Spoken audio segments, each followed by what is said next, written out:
I'm also known to be the junkie of watches on this side of the world in the Middle East. When I speak watches, I speak aesthetics. I feel like Ulysse Nardin this past era had been defining high complication with aesthetics in mind. So is that vision correct, or maybe walk me through it? No, absolutely. We've been for the last, I would say, 6 years, we've been focusing a lot more on the freak because we had to make sure that that collection and that watch was recognized as an iconic line. And it used to be like a one product at a time, and we've built a range with the Freak X, Freak One, and the Freak S through those years. And what define the Freak aesthetically is that the mechanics define the design, not the opposite. And you've done awesome things there. It's like vertical differentials and so many things that are unheard of. I'm personally an avid, passionate sort of observer of what you guys do outside of the Freak S. So I've looked at your marine, I've looked at a few other variations of what you put. The diver is deceiving in the sense that you think it's not wearable, you put it on the wrist, you barely feel it. And I feel like that's a territory you're saying high complication, but now let's add the shock resistant element, and you're speaking to a different community from the sport world with it as well. Yes, indeed. Look, in the end, what's the positioning in the high horology world of UN? We are I would say, a contemporary and sporty high horology. So the contemporary element, you're gonna see it in the Freak. You're gonna have a sport chic element in the marine, and actually it's a collection that we'll be working on and we're gonna revamp in 2027. And then you've got the sport element, and the sport element is in the dive range. But I think beyond being a dive watch, and that's how we've been positioning the Diver Air, we wanted to challenge ourselves, making the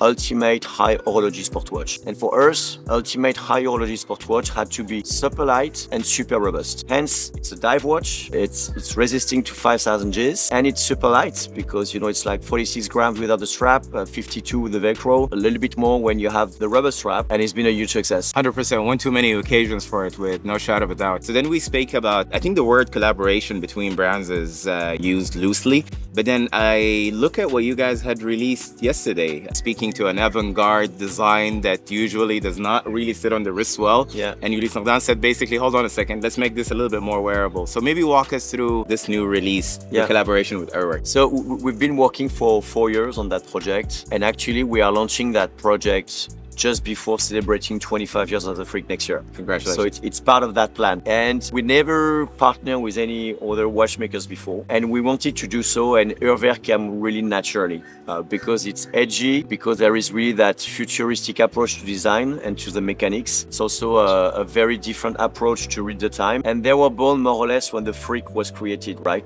Urwerk was founded in 1997 by Felix and Martin, and the Freak was born in 2001. So it belongs to those, we are among the founders of independent, modern, contemporary watchmaking. And it's been a challenging ride technically because we really pushed ourselves to develop something never been done before. And the result is this. It's a UR Freak. It's, how shall I put it? It's a creative and mechanical fusion by Urwerk and Ulysse Nardin. What's special on that watch, there is 3 distinctive elements that are very important in the UR Freak.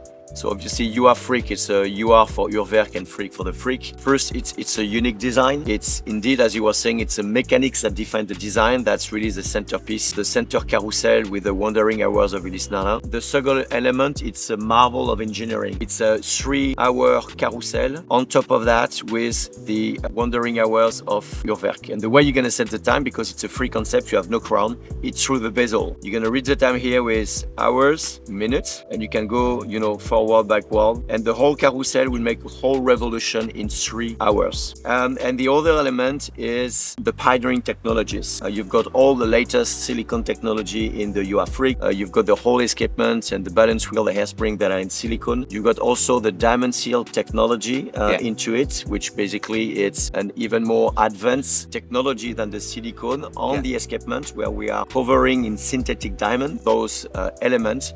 And you got on the back end the grinder technology, which is a patented innovation from Ulysse Nardin back in 2017. That's the most effective automatic winding mechanism in the whole industry. And because of that, we're able to make that complex mechanism automatic with 90-hour power reserve. That's quite interesting. And if I'm speaking from an aesthetic point of view, with all these horological achievements, the elements that you're mentioning, the machining as well, what thickness or thinness are we talking about in a case like that? And I keep in mind that you cannot obviously make it very thin. Yes, I think without the sapphire glass, it's pretty much the thickness of the Freak One, which is I think 12 millimeter. That's remarkable. It's 44 millimeter in diameter, but it fits, I mean, super well on the wrist. The way we've built also the lugs, they are rather short and the strap really fall down quite quickly. Very comfortable. Okay, so to me, when I look at this, and coming again from that side of the equation that says wearability, look and feel first, I feel like this is now a good segue for those who don't know the brand or those who are waking up to, I can't wear an ultraviolet because the shape of the case is too big for me. I feel like this is the answer. There's something also interesting about the strap. I don't know, is it textured or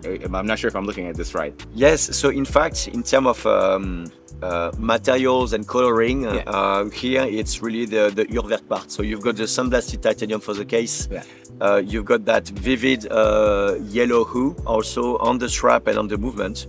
And we call it a ballistic. So it's like a rubber strap that has been textured. It is textured. Okay.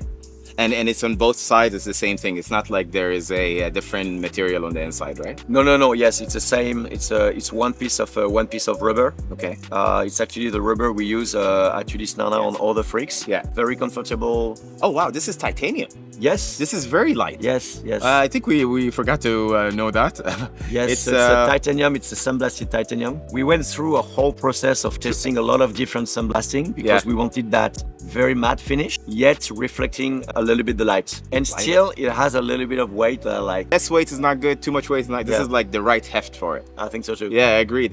Will you guys be at the show today? Yes, we'll be at the show today. Pay us a visit on the UN booth. You'll see it's not huge. We decided to be within the crowd of the indies. The goal is to be able to interact as much as possible with collectors. That's the main goal. 100%. And I feel like you're going to be even speaking to a younger generation. The association with the people that knew your sort of the historical aspect behind your watches is slowly shifting because today people are looking at things like that. If I want a little bit of element of fun and interest, I think this answer. Thank you so much for your time. I appreciate it. This was very cool.